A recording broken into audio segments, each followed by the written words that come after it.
बबाल छ बबाल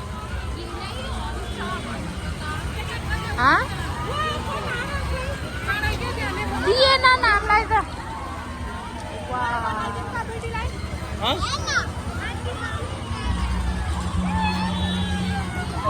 बबाल हो बबाल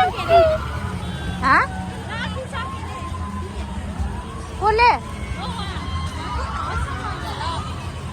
दिएन के त्यसले त त्यही राखे कति बाटो जाऊ भनेर कन्ट्याक्टमा होला नि त्यही भएर के